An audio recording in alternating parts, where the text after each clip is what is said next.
नमस्कार दोस्तों, आप सभी का राज स्टडी पॉइंट चैनल में स्वागत है। हम लोग पढ़ रहे हैं कक्षा 12 का जीव विज्ञान। कक्षा 12 के जीव विज्ञान में आज हमारा ये दूसरा वीडियो है। इसमें हम लोग एक अध्याय को पढ़ लिए हैं, है ना, जीवों में जनन। आज हम लोग पढ़ेंगे कि पुष्पी पादपों में लैंगिक प्रजनन कैसे होता है। अब प्रजनन क्या है? तो प्रजनन की बात करें तो किसी जीवधारी द्वारा जो अपने समान जीव उत्पन्न करने की प्रक्रिया है वही प्रजनन कहलाती है। इसी को हम लोग जनन भी बोलते हैं। ठीक है, हम लोग इसी को जनन भी बोलते हैं।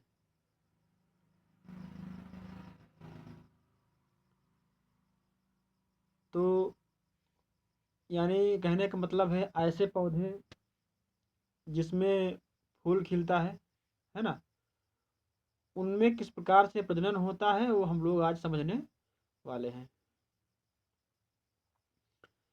तो प्रजनन को समझने से पहले हम लोग देखते हैं कि पुष्प आवृत बीजियों का एक आकर्षक अंग होता है। यानी जो पुष्प होता है वो जो आवृत बीजी पौधे होते हैं। आवृत बीजी पौधे का मतलब क्या हुआ दोस्तों, कि ऐसे पौधे जिनमें जो बीज होता है, बीज के ऊपर एक आवरण मिलता है ना। एक आवरण का मतलब होता है एक कठोर परत होती है। जैसे हम लोग आम को ही ले लेते हैं, या मान लो हम कोई भी फल ले लेते हैं जिसमें बीज होता है, तो आप लोग देखते होंगे कि अंदर तो बीज होता है लेकिन उसके ऊपर क्या होती है, एक गुठली जैसी होती है। तो ऐसे पौधों को हम लोग आवृत बीजी पौधे बोलते हैं। ठीक है, तो देखते हैं कि प्राचीन कह रहा है कि प्राचीन काल से ही पुष्पों के साथ मानव का एक निकट संबंध रहा है। यानी जो पुष्प है वो मानव के साथ उनका संबंध है, बहुत पुराने समय से ही चला आ रहा है। मानव के लिए पुष्प किस प्रकार से उपयोगी है, तो मनुष्य जो है वो पुष्प को सौंदर्य के रूप में उपयोग करते हैं। जैसे वे आभूषण की तरह भी उपयोग करते हैं, सामाजिक और धार्मिक कार्य भी करते हैं, है ना। हम लोग पूजा पाठ करते हैं तब भी पुष्प का उपयोग करते हैं। और साथ ही साथ सांस्कृतिक महत्व की वस्तु रहा है ना। यानी बहुत सारे ऐसे फूल होते हैं जो हमारी पहचान होते हैं, हमारे देश में ही होते हैं। ये मानव द्वारा प्रेम, अनुराग, प्रसन्नता, विषाद और शोक आदि की अभिव्यक्ति को प्रदर्शित करने के प्रतीक रहे हैं। कहने का मतलब ये है कि जो पुष्प हैं इनसे हम अपना प्रेम भी प्रकट करते हैं, है ना, प्रसन्नता भी, दुख भी। आपने देखा होगा कि हम किसी की मूर्ति पर भी चढ़ाते हैं पुष्प को, है ना, उसकी याद में, चाहे वो मृत्यु के बाद का हो या फिर कोई अच्छा कार्य करे तो भी हम उनको पुष्प से ही सम्मानित करते हैं। यानी जीवन से लेकर मृत्यु तक जो पुष्प है वो हम मानवों से हमेशा के लिए जुड़ा हुआ है। आगे देखते हैं। अब यहाँ से शुरू होता है कि आपका जो पाठ है पहला, कि प्रजनन यानी पुष्पी पादपों में कैसे प्रजनन होता है। तो यहाँ से हम लोग देखने वाले हैं कि ये प्रजनन किस प्रकार से करते हैं, क्या अंग होते हैं उनके, हम लोग चित्र द्वारा भी अच्छी तरह से समझेंगे। सबसे पहले हम देख लेते हैं कि प्रजनन के पहले क्या घटनाएं होती हैं। तो ही दिया है कि निषेचन पूर्व संरचनाएं एवं घटनाएं। यानी निषेचन क्रिया होती है ना, जिसे हम लोग जनन क्रिया बोलते हैं, जीवों में होती है। तो हर जीव चाहे वो पादप हो या जंतु हो सभी में होती है। हमने पहले अध्याय में जंतुओं के बारे में पढ़ा, जाना। यहाँ पर हम लोग देखने वाले हैं कि पादपों में किस प्रकार से होता है और कौन से पादप, तो ऐसे पादप जिनमें पुष्प पाए जाते हैं। तो दोस्तों निषेचन से पूर्व क्या घटनाएं होती हैं, क्या विकसित होता है। तो पादप में वास्तविक रूप से पुष्प विकसित होने से पूर्व यह तय हो जाता है कि पादप में पुष्प आने वाले हैं। कहने का मतलब जब कोई पौधा होता है उसमें फूल खिलने वाला होता है, उसके पहले ही उसमें बहुत सारे परिवर्तन ऐसे आ जाते हैं, चाहे वो हार्मोनल परिवर्तन हो या उनकी संरचना में परिवर्तन हो, जिससे हम लोग देख के ही उनको पता लगा लेते हैं कि हाँ इस पौधे में पुष्प खिलने वाला है। ठीक है। जिसके फलस्वरूप पुष्पीय आदतक के मध्य विभेदन एवं अग्रिम विकास प्रारंभ हो जाता है। यानी उनका जो जिस ऐसी टहनी जिसमें पुष्प खिलने वाला होता है वो अलग हो जाती है ना, उसका अलगाव हो जाता है और फिर उसका विकास भी होने लगता है। पुष्पक्रम की रचना होती है जो पुष्पीय कलिकाएं और बाद में पुष्प को धारण कर लेती हैं। पुष्पक्रम मतलब होता है दोस्तों, हम लोग इसको ढोड़ बोलते हैं। सबसे पहले ढोड़ बनता है, ढोड़ बनने के बाद जैसे जैसे उसका विकास होता है वो कली के रूप में परिवर्तित होता है। बाद में वही कली खिल करके एक पुष्प का रूप धारण कर लेती है। अब कह रहा है कि जो पुष्प होता है, पुष्प में दो भाग होते हैं। एक भाग नर पुष्प का होता है, यानी पुष्प के अंदर ही होते हैं दोनों भाग। कुछ में कुछ ऐसे पौधे हैं जिनमें अलग अलग होते हैं। ठीक है।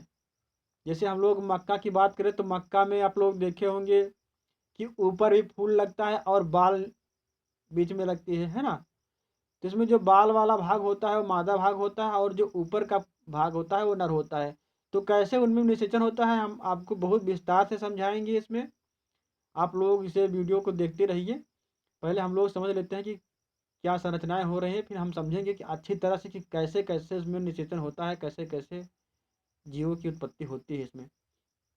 तो आपने देखा कि सबसे पहले पुष्पक्रम की रचना होती है, बाद में फिर पुष्पी कलिकाएं और बाद में फिर पुष्प बन जाता है।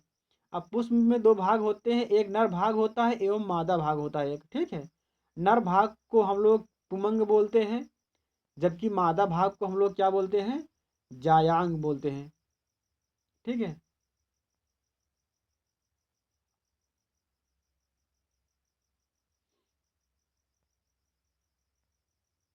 आप लोग देखे होंगे।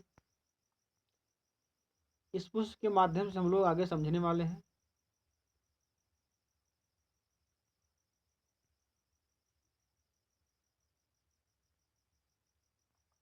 देखिए दोस्तों,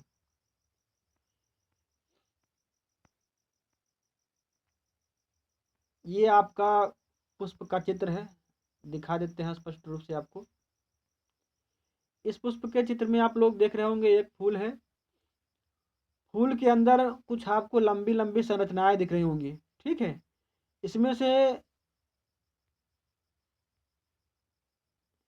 आपको ये वाली जो बीज की संरचना लंबी से दिख रही है, इसको हम लोग बोलते हैं वर्तिका। इसको हम लोग क्या बोलते हैं, वर्तिका बोलते हैं। और वर्तिका के ऊपर का जो भाग है उसको हम लोग बोलते हैं वर्तिकाग्र। क्या बोलते हैं, वर्तिकाग्र। और आपको ये दिख रहा होगा लंबा सा ये वाला है, इसको बोलते हैं तंतु। तंतु के ऊपर जो लगा हुआ है इसको हम लोग बोलते हैं पराग कोश। इसको हम लोग क्या बोलते हैं, पराग कोश बोलते हैं। ठीक है। और आपका ये भाग दिख रहा है, ये वाला, इसको हम लोग बोलते हैं अंडाशय। और ये इनकी पंखुड़ियां हैं। तो पुष्प के जो भाग हो गए, पंखुड़ी हो गई, अंडाशय हो गया आपका, है ना, तंतु जिसके ऊपर परागकोश लगा हुआ है, और बीज का भाग है। बीज का भाग जो है ये आपका नली सी है, वर्तिका है, वर्तिका है। ठीक है। यहाँ पे लिखा हुआ है, आप देख लीजिए वर्तिका का, वर्तिका, और उसके ऊपर के भाग को वर्तिका बोलते हैं, सब कुछ लिखा हुआ है। ठीक है। अब एक और भाग है आपका,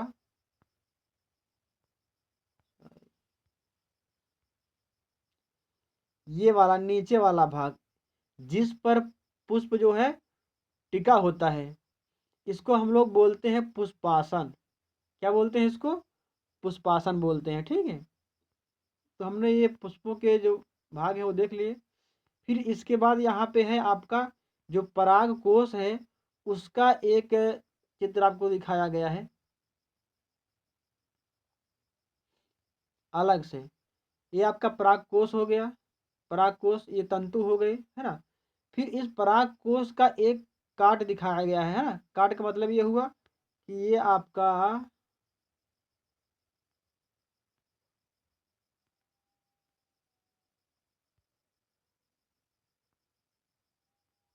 ये देखिए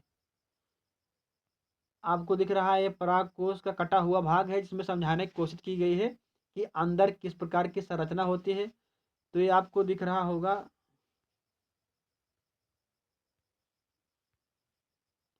ये वाला भाग, ये इसको हम लोग बोलते हैं लघु बीजाणु धानी। इसको हम लोग क्या बोलते हैं? लघु बीजाणु धानी। इसके देखेंगे, यहाँ से देखें तो दो पार्ट है, फिर प्रत्येक पार्ट में दो दो भाग हैं, है ना। दो दो भाग हैं, और प्रत्येक भाग में आपको मिलेंगे क्या? पराग कण मिलेंगे। हम प्रत्येक भाग को पराग कोश बोलते हैं, और इस पराग कोश में आपको क्या मिलेंगे? पराग कण मिलेंगे। ठीक है, तो ये आपका हो गया पराग कोश का चित्र, आपने समझ लिया। इस पराग कोश में पराग कण होते हैं, जो वर्तिका के माध्यम से अंडाशय में जा कर के वहाँ पर जीव की उत्पत्ति करते हैं। अगला है लघु बीजाणुधानी। हमने जो इसकी बात की, आपको दिखाया ये वाला भाग, ये लघु बीजाणुधानी है। यहाँ पे आपको देखना है कि इसकी संरचना कैसी होती है। तो हम लोग इसकी संरचना को देखने वाले हैं। लघु बीजाणुधानी की संरचना एक अनुप्रस्थ काट में एक प्रारूपी लघु बीजाणुधानी बाह्य रूपरेखा में लगभग गोलाई में प्रकट होती है। यानी हम लघु बीजाणुधानियों को अगर बाहर से देखें तो हमें एक गोले के समान लगती है, लेकिन सामान्यतः 4 भित्तिपत्रों से आवृत होती है। यानी यहाँ जो लघु बीजाणुधानी होती हैं, बीज में तो आपके परागकोश पाए जाते हैं, है ना। परागकोश में परागकण होते हैं, लेकिन उस परागकोश और परागकण की सुरक्षा के लिए उसके ऊपर 4 प्रकार की सतह पाई जाती है। वो सतह कौन कौन सी है? तो सबसे ऊपर होती है एपिडर्मिस, ठीक है। फिर उसके बाद होती है एंडोथेसियस, उसके बाद होती है मध्य परत, फिर आखिरी में होती है क्या? सबसे अंदर में होते हैं टेपिटम, ठीक है। जिसमें से बाहर की ओर 3 परतें संरक्षण प्रक्रिया का कार्य करती हैं तथा परागकोश के स्फुटन में मदद कर परागकण अवमुक्त करती हैं, है ना। इन्हीं के माध्यम से परागकण क्या होते हैं? सुरक्षित रहते हैं और बाद में निकल करके अपना कार्य करते हैं। इसकी सबसे आंतरिक परत टेपिटम है, ठीक है। हमने बताया ना कि 3 संरचना ऊपर, और लास्ट की जो अंतिम चौथी संरचना होती है, जो परत पाई जाती है, उसको हम लोग टेपिटम बोलते हैं, ठीक है। यह विकासशील परागकणों को पोषण देती है, ठीक है। यानी ऐसे परागकण जो शुरुआती दौर में होते हैं, जिनका विकास होना होता है, तो यही टेपिटम जो होती है उनको पोषण प्रदान करती है। टेपिटम की कोशिकाएं सघन जीवद्रव से भारी होती हैं और सामान्यतः 1 से अधिक होती हैं, ठीक है। तो जो टेपिटम की कोशिकाएं हैं, उनमें जीवद्रव्य पाया जाता है ना, जिसमें पोषक पदार्थ होते हैं, जो पराग कण जो होते हैं उनके विकास में सहायक होते हैं। अब यहाँ हम लोग देखते हैं जो आपकी लघु बीजाणुधानी है, उसकी संरचना कैसी है। हमने पढ़ तो लिया।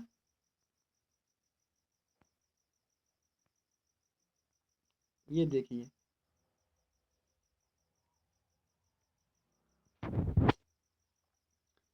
ये चतुष्फलकीय आकार की है आपकी लघु बीजाणुधानी। इसमें 4 गोले आपको दिखाई दे रहे हैं, जो परागकोश हैं। इन्हीं के अंदर पराग का पाया जाता है, और आप लोग बगल बगल देख रहे होंगे कि 4 परतें दिखाई गई हैं। इन परतों को यहाँ पर बड़ा करके दिखाया गया है। जो सबसे बाहर की परत है उसे देख लीजिए, आंथस सतह, है ना, जिसे हम लोग एपिडर्मिस बोले थे। फिर अंतरथीसियम है, अंतस्थीसियम सेकेंड वाली। उसके बाद भी मध्य परत है, ठीक है। मध्य के परत के बाद फिर सबसे आखिरी में जो है ये आपकी टेपिटम है। और टेपिटम के अंदर देखिए जो पराग कण मौजूद हैं। ठीक है, यानी इन 3-4 परतों के बाद पराग कण अंदर होते हैं ताकि वे क्या रहें, सुरक्षित रहें। अब यहाँ पर आपको पराग कोश का चित्र दिखाया गया है। किसका? पराग कोश का। ये देखिए आपका ये पराग कोश है और इसमें बहुत सारे पराग कण मौजूद हैं। यही प्रकार अगर हम मनुष्यों के की तुलना करें तो मनुष्य में जिस प्रकार से शुक्राणु होते हैं उसी प्रकार से पादपों में यानी फूलों में क्या होते हैं, पराग कण होते हैं, है ना। मनुष्यों में भी महिलाओं के अंदर अंडाशय पाया जाता है और पुष्पों में भी अंडाशय पाया जाता है। मनुष्यों में भी शुक्राणु अंडाशय में प्रवेश करके ही यानी अंडाशय से जो अंड छूटता है उससे मिलने के बाद निषेचन क्रिया होती है। वही सेम टू सेम क्रिया पौधों में भी होती है। ठीक है, तो हम लोग देखते हैं कि कहाँ पर किस प्रकार से क्या कार्य होता है। अब हम लोग इस चित्र को ध्यान से देखेंगे और समझेंगे।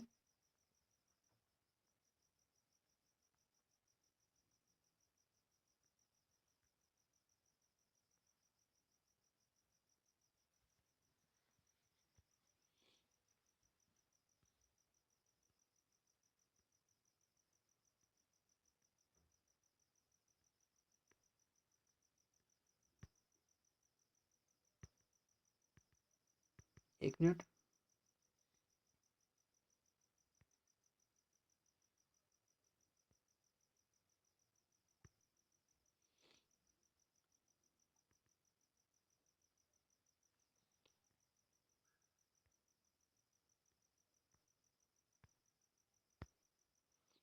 आप लोग यहाँ पे आप देख पा रहे होंगे ये एक पुष्प है। इस पुष्प के ये नीचे का भाग ये देखिए आपका अंडाशय दिख रहा है। ठीक है, ये वाला भाग अंडाशय है। आपको यहाँ बीच में दिख रही है वर्तिका। वर्तिका के जो ऊपर का भाग है उसको हम लोग वर्तिकाग्र बोलते हैं। आपकी ये तंतु है और तंतु के ऊपर पराग कोश लगा हुआ है जिसमें परागकण मौजूद हैं। ठीक है, अब होता क्या है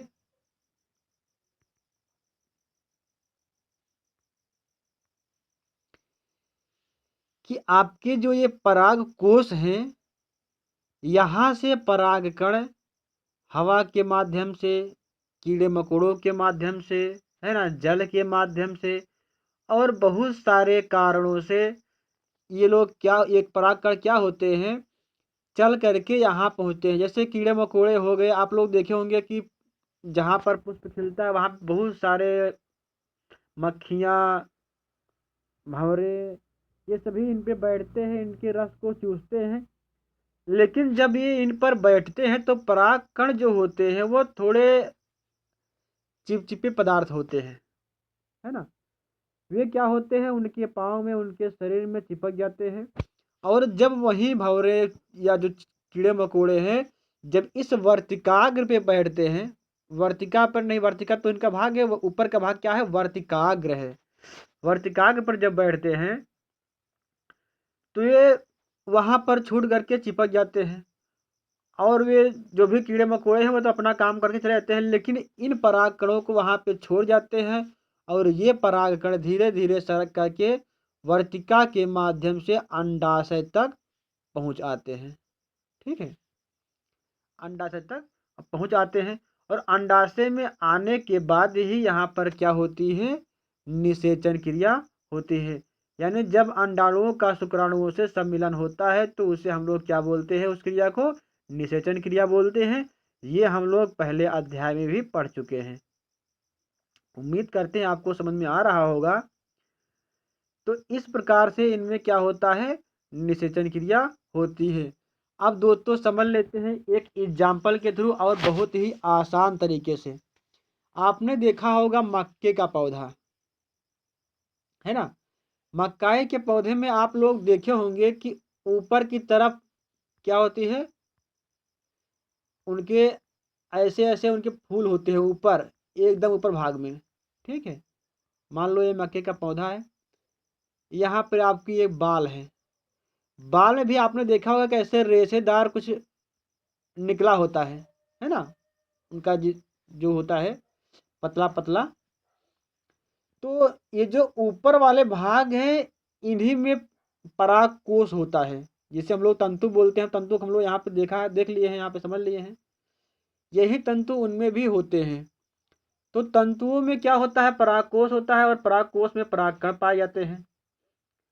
अब जब फूल खिल जाता है तो क्या होता है कि इधर रेशे निकले हुए हैं, बाल का मुख खुला हुआ है। जब हवा चलती है या किसी कीड़े मकोड़े द्वारा पौधा हिलता है, तब परागकण ये इस पर गिरते हैं। या फिर कोई कीड़ा वहाँ पे बैठा और वहाँ से आके यहाँ बैठ गया, या कोई पक्षी आके बैठ गया, तो उनके शरीर के माध्यम से या उनके पाँव के माध्यम से जो परागकण होते हैं इस रेशे तक पहुँच जाते हैं। ये रेशे वर्तिका और वर्तिकाग्र का कार्य करते हैं। फिर वही परागकण उन्हीं रेशों के माध्यम से, चूंकि वो बहुत ही चिकने होते हैं, है ना, मुलायम होते हैं, और सरक करके बाल के अंदर प्रवेश कर जाते हैं। और प्रवेश करने के बाद ही वहाँ पर क्या होती है, निषेचन क्रिया होती है, और तभी बाल में दाना पड़ता है। आपने देखा होगा कि कभी कभार हम लोग क्या होते हैं, अपने घर के आसपास में मक्का बो देते हैं। वो पेड़ तो बड़ा होता है और उसमें बाल भी लगती है, लेकिन होता यूँ है कि उसमें दाने नहीं पड़ते हैं, या बहुत कम पड़ते हैं।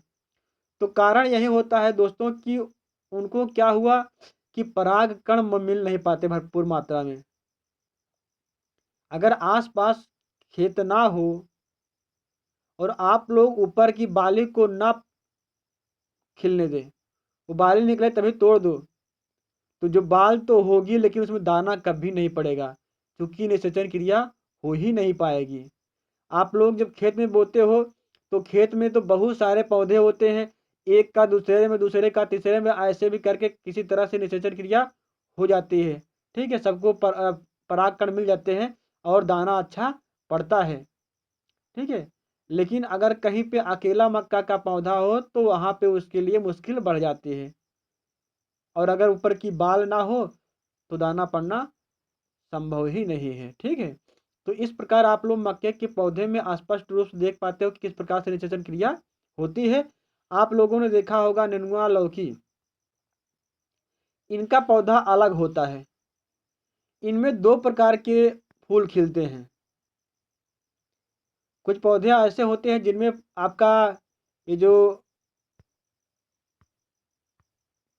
पराग कोश है और वर्तिकाग्र है एक ही में मिलता है।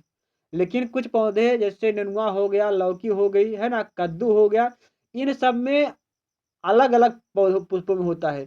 इनमें दो प्रकार के पुष्प पाए जाते हैं। एक पुष्प जो होता है वो नर होता है, और एक पुष्प होता है वो मादा होती है।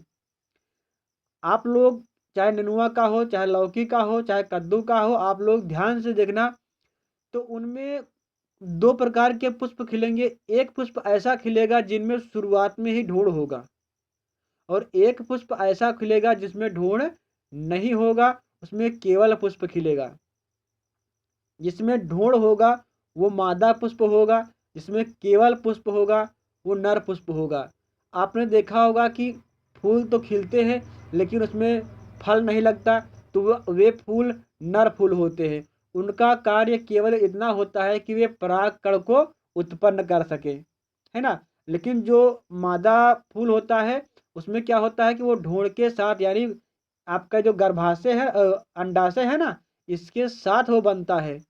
तो जब नर पुष्प खिलता है तो उससे क्या होते हैं, परागकण जो होते हैं वो कीड़े मकोड़ों के माध्यम से, हवा के माध्यम से, पानी के माध्यम से, पक्षियों के माध्यम से, किसी भी प्रकार से उन तक की मादा जो पुष्प होते हैं उन तक पहुँचते हैं, और तभी क्या होती है, निषेचन क्रिया होती है और उनमें फल का विकास होता है। अगर निषेचन क्रिया नहीं हो पाती है तो ढोल लगने के बाद भी पुष्प जो होता है वो मुरझा के मर जाता है। ठीक है, और नर पुष्प को तो 100% मरना ही मरना है। लेकिन इस बात को जो नहीं समझ पाते वो तो सोचते हैं कि हमारे खेत में क्या हुआ, पुष्प तो लगा लेकिन फल ही नहीं लगा। तो ऐसा कोई निश्चित नहीं है कि उसमें ज़्यादा नर पुष्प है या फिर ज़्यादा मादा पुष्प है ना। तो जिसमें ज़्यादा मादा पुष्प होते हैं उसमें ज़्यादा फल लगता है, लेकिन उसके लिए नर पुष्प का होना बहुत ही ज़रूरी है। ठीक है? और बहुत से खेतों में आपने देखा होगा कि फूल पतिया की जो दवा छिड़कते हैं, आपने अगर उसको उस दवा को ध्यान से देखा होगा तो उसमें भी परागकण ही मौजूद होते हैं। जिस चीज़ के लिए वो होता है उसी के परागकण उसमें मौजूद होते हैं, और जब हम उनका पौधे पर छिड़काव करते हैं तो वही परागकण क्या होते हैं, उनको मिल जाते हैं और निषेचन क्रिया होने के बाद अच्छा फल लगता है सभी में। ठीक है? तो दोस्तों, उम्मीद करते हैं कि आप इसको समझ पाए होंगे, और बाकी का आगे हम लोग पढ़ेंगे। ठीक है? वीडियो काफ़ी लंबा हो रहा है, तो आज ये आपका ये जो निषेचन और निषेचन से पहले की क्रिया है, आपकी ये क्लियर हो गई। इसके आगे की जो भी आपकी बुक में दिया हुआ है, उसको हम लोग आगे अगले वीडियो में देखेंगे। तब तक के लिए आपको बहुत बहुत धन्यवाद। और आप लोग जाते जाते एक बात ध्यान रखिए, आप वीडियो को लाइक कर दीजिए, अपने दोस्तों के साथ शेयर कर दीजिए। ठीक है? लाइक कीजिएगा ज़रूर, जिससे कि हमारा भी मनोबल बढ़े और हम आगे का वीडियो बनाने में के लिए प्रोत्साहित हो सके। ठीक है दोस्तों? तो धन्यवाद आप सभी को वीडियो देखने के लिए।